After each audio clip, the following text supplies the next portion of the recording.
No Brasil, existe uma licença para autorização da compra e porte das armas de fogo. Mas, por outro lado, a situação dos Estados Unidos é a que ganha destaque internacional pelos massacres anuais que vem manchando a imagem do país. Muitos culpam estes horrores pela facilidade de obter um revólver. Mas afinal, um país com maior circulação de armas de fogo significa um país mais violento? No Papo.com de hoje, para argumentar conosco, temos a presença do especialista em segurança pública, deputado estadual e ex-comandante da Polícia Militar do Estado de São Paulo, o senhor Álvaro Batista Camilo. Seja muito bem-vindo, coronel. Muito obrigado. Um olá a todos que estão nos acompanhando. Você podia explicar para a gente o que é o Estatuto do Desarmamento e quais são as principais brechas, aberturas que tem nele? Vamos lá. O Estatuto do Desarmamento ele é extremamente importante e eu não chamo mais de Estatuto do Desarmamento, né? Eu chamo Lei de Controle de Armas. Ele era o Estatuto, foi feito um plebiscito naquela época para tirar todas as armas de circulação. Isso, acabou saindo essa lei, ajudou muito a polícia, porque agora você tem uma restrição para ter a arma de fogo, seja em casa, seja no trabalho, ou até portando na rua aqueles que conseguirem o porte também. Então, acho que o Estatuto veio numa boa hora, né? Os homicídios eram muito altos em São Paulo e no Brasil todo. Ajudou a reduzir os homicídios, não tenha dúvida, não é o único fator. Então, acho que o controle de armas ele é necessário. Eu chamo de Lei de Controle de Armas. E nessa lei ele tem algumas aberturas, algum problema que o senhor identifique? A lei eu acho que ela estava bem feita. Na minha opinião, o que estão pretendendo fazer com a lei é que é um pouco mais complicado. Então tem aqueles que defendem a abertura total, né? A revogação da lei do armamento e que todos possam ter armas em casa, no serviço e até portar armas. Eu particularmente, como profissional de polícia, sou contra isso. Se nós pegarmos as armas que são recolhidas pela Polícia Militar de São Paulo, em torno aí de 15 a 20 mil armas por ano, elas são uma grande maioria do próprio mercado interno brasileiro, ou seja, pessoas que adquiriram armas e essa arma acabou chegando na mão do criminoso. E a maioria dos homicídios no Brasil ainda é por arma de fogo. Nós não temos cultura de outros países, né? Então acho que veio numa boa hora, eu acho que é preciso controle, eu acho que o que está no Estatuto hoje, que a gente chama de Lei de Controle de Armas, é bom. E não dá para abrir para todo mundo, senão nós vamos acontecer pior, na minha visão, do que nos Estados Unidos, porque a gente não tem a cultura da utilização da arma. Lá, desde criança, o pai compra arma para as crianças. Aqui, não. Sim. Então, aqui é um pouco mais complicado, não tem cultura para isso, e a maioria das armas podem chegar na mão dos criminosos. Aqui no Brasil, a gente pode ter uma licença para ter uma arma de fogo. Sim. Como é que funciona esse processo para o cidadão civil? Para civil, aqueles que queiram comprar uma arma, você tem duas situações. A arma que você pode ter em casa ou no teu trabalho.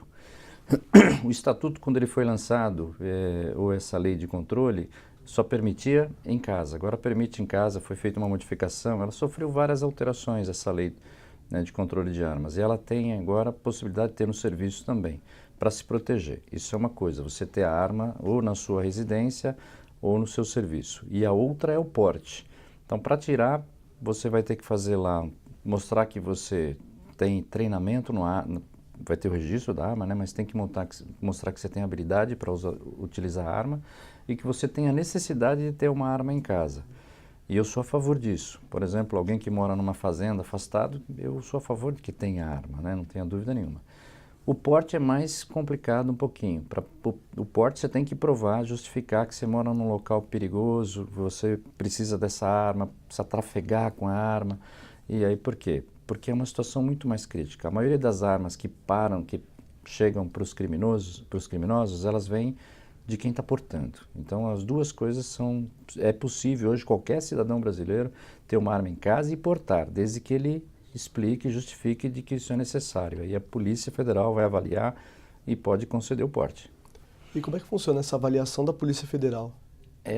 Em cima dos antecedentes criminais, da avaliação psicológica e da justificativa do porquê de uso da arma, né?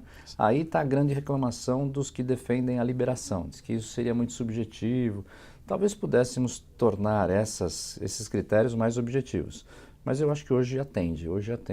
Eu, por exemplo, não mudaria a legislação. E falando um pouco da campanha de entrega voluntária das armas de fogo que ocorreu quando o Estatuto entrou em vigor, você acha que isso está sendo efetivo? Eu acho que sim. Está respondendo às expectativas da Polícia Federal? Eu acho que sim. Porque essas armas que foram entregues, as pessoas nem usavam mais, uma grande parte. Eu tenho várias pessoas que entregaram a arma, que a arma estava guardada no guarda-roupa, em algum lugar da casa, por anos sem nem utilizar. Ter arma sem ter habilidade, sem constante treinamento. Vou dar um exemplo, eu sou policial. Eu já me aposentei, né, que aqui se chama passar para reserva, em 2012, já faz 6 anos.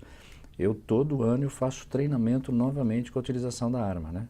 Os policiais têm porte de arma, então eles podem portar arma normalmente, mas mesmo assim eu faço treinamento. Agora tem gente que guarda, durante muito tempo essa arma fica guardada e ele não tem o que fazer. Então, para entregar foi bom, até hoje ainda pode ser feito isso, quem tem uma arma pode ir lá entregar a arma, e inclusive recebe valor financeiro, né? O revólver era R$100, a pistola era R$300, mas é bom desfazer da arma, porque se não utilizar adequadamente, não sabe utilizar, ela pode parar na mão de um marginal, e isso é o que nós não queremos.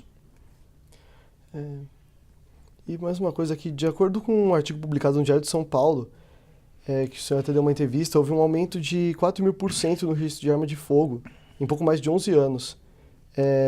A sociedade estaria apoiando essa questão?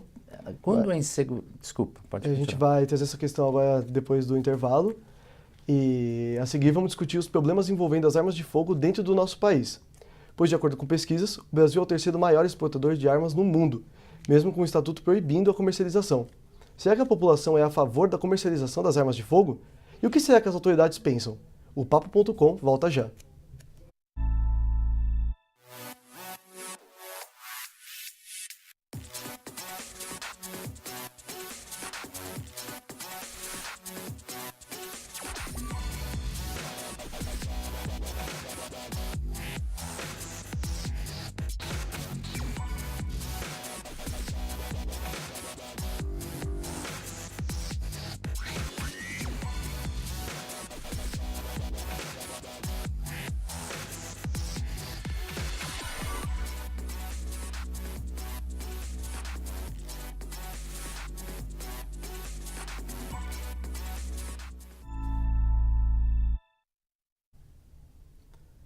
Estamos de volta com o Papo.com para falar com o deputado estadual Coronel Camilo sobre o armamento dentro da nossa sociedade.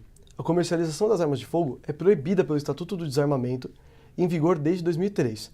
Todavia, muitos argumentam que ela não proporcionou significância na diminuição da criminalidade no nosso país. Confira agora na reportagem de Adriano de Souza.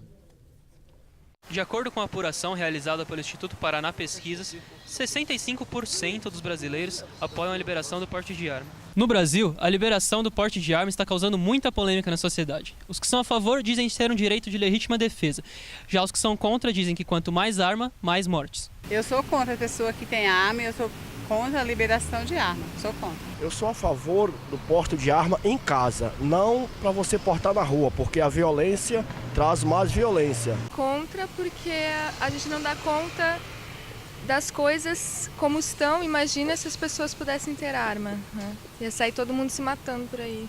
Eu acho que a liberação da arma no Brasil é uma coisa muito que incentiva a violência. Por um lado, a gente já passa por bastante hostilidade da parte da periferia, tanto da polícia, onde a gente está presente. Eu acho que isso vai fortalecer ainda mais o combate entre a sociedade. Os homicídios, antes dos 10 anos anteriores ao Estatuto, subiam na ordem de 9% ao ano, ou seja, a cada ano 9% mais de mortes.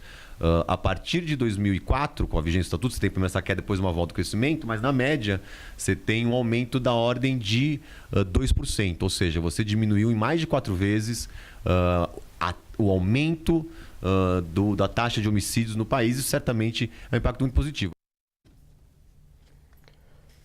Bom, Coronel, como eu havia perguntado antes, em 2016 houve um artigo da Folha de São Paulo que falava que houve um aumento de 4.000% no registro de armas de fogo.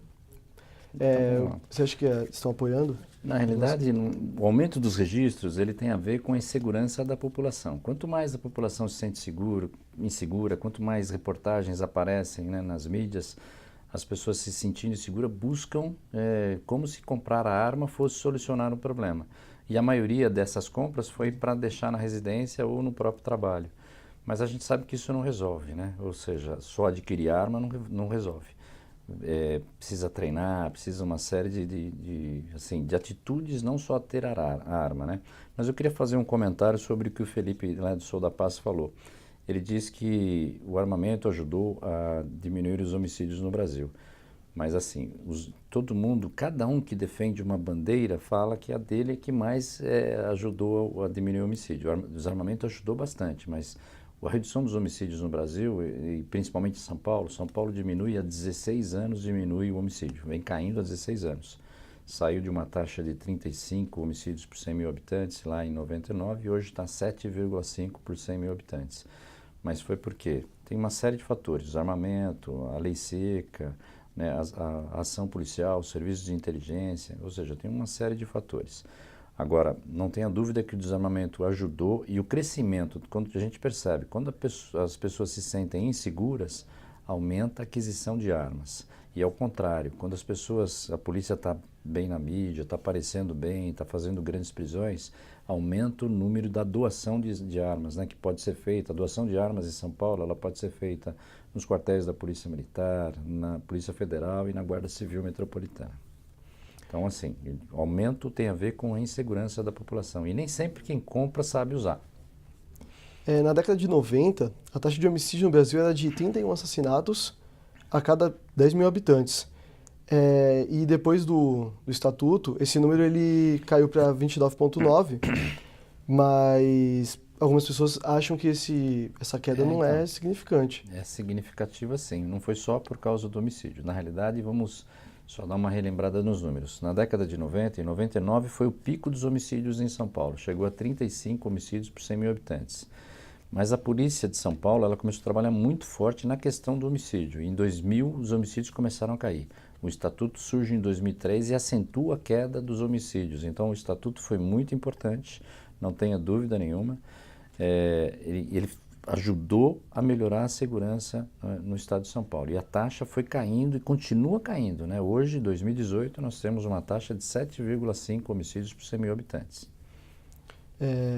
Existe um grande medo da população com relação à ação da polícia militar. E até por isso alguns são a favor de ter o porte da arma em casa. Você acredita que os policiais são mais a favor ou contra o posse de arma da população? Para a polícia era bom que não tivesse arma em circulação.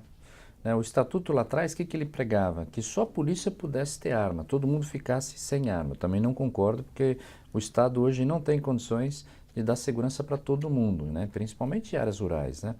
Então o Estatuto ele não saiu exatamente como o pessoal do Sou da Paz queria, como quem defende o desarmamento total. Por outro lado, também não está liberado como querem aqueles que defendem, né, a arma em circulação para todo mundo. Então nessa questão aí eu acho que está na medida certa, né? Ou seja, você tem um controle, esse controle é necessário. Aqueles que divulgam aí de revogar o armamento, só queria fazer uma observação.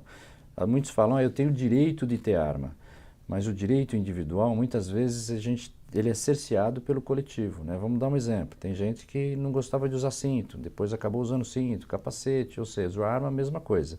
Ela tem que ter o controle das armas, não tenha dúvida nenhuma. O Estatuto veio para melhorar, ajudou na redução dos homicídios, sim. Não é um fator único, mas ajudou bastante. Muito obrigado, Coronel. Bom, o nosso programa está se encerrando. E quero agradecer a presença do ilustre Coronel Camilo aqui no Papo.com. Muito obrigado, Coronel. Eu que agradeço, um abraço a todos. O nosso programa volta na semana que vem com mais entrevistas e prestação de serviços. Até a próxima.